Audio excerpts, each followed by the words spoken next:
A particle moves along the path y is equals to 4x square plus 8x plus 10. Starting with initial velocity vector v0 equals to 5I cap plus 3j cap. If Vx is constant, determine Vy and Ay at x is equals to 3 meter. Means they are asking us to calculate the velocity in y direction and acceleration in y direction when x is 3 meter.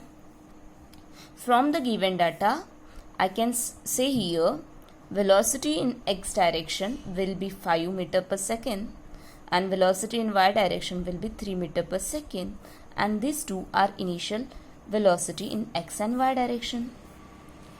And one more thing is given in the numerical is Vx is constant. If I am going to differentiate x with respect to time, I will be getting velocity in x direction. If I am going to differentiate y with respect to t, I will be getting velocity in y direction. So if again I am going to differentiate this velocity, I will be getting acceleration in x and y direction. So Vx, Ax, Vy, Ay. Now I am having equation y is equals to 4x square plus 8x plus 10.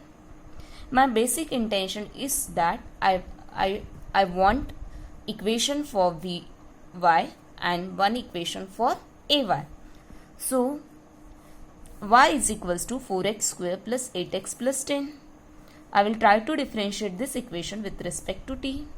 Differentiation of y with respect to t will be dy by dt. This 4 will be as it is, and for the x square it will be 2x, and for the x it will be dx by dt plus 8. Differentiation of x will be dx by dt and differentiation of constant will be 0. So can I say dy by dt is equals to Vy? So I am writing here. This is going to become 8. This is x, and dx by dt I can write it as a Vx. So this is going to become x into Vx plus 8. Again I am writing dx by dt as Vx. So this will be my equation of velocity in y directions. That's why I am marking it as a 1. If I am trying to differentiate velocity with respect to time, I will be getting equation for acceleration.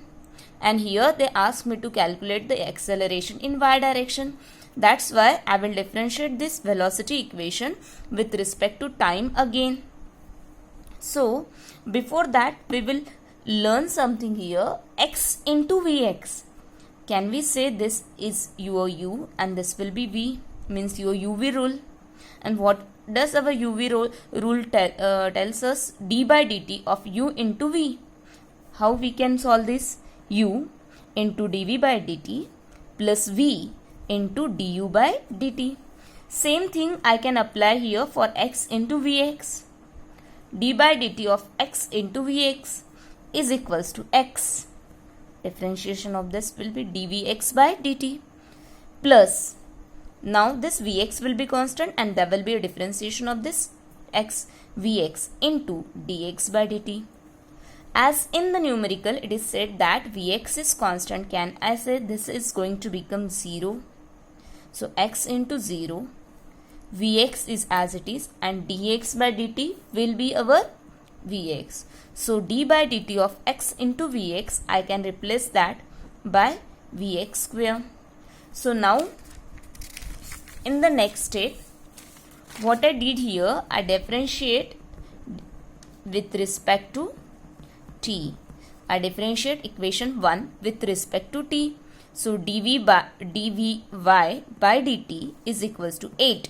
And what was the differentiation of x into vx? It was vx square plus 8, and differentiation of constant is always 0 since it is mentioned in the numerical. So the equation for ay is 8 into vx square. Now I got the equation for Vy and Ay, and they asked me to calculate Vy and Ay at x is equals to 3 meter. So I am going to put x is equals to 3 meter in equation 1 and 2. In equation 1, I will be getting value of velocity at x is equals to 3. What was my equation 1? 8x into Vx plus 8Vx. x is 3 and Vx is 5. So I calculated here value for Vy as 160 meter per second. Same thing, I put the value of Vx in equation 2. So it is 8 into 5 square. So Ay is 200. So thank you guys.